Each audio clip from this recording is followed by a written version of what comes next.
RMN Report.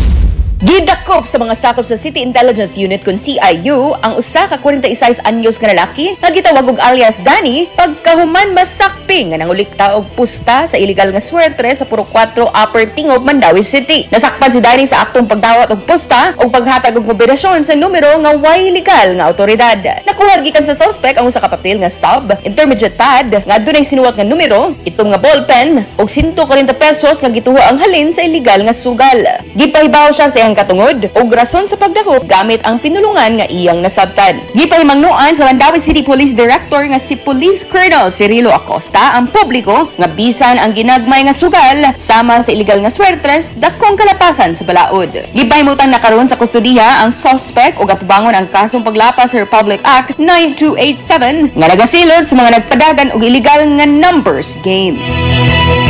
Kini si Idol Aiko, di kapugngan sa paggatod sa naunang balita. Tatak IFM Balita.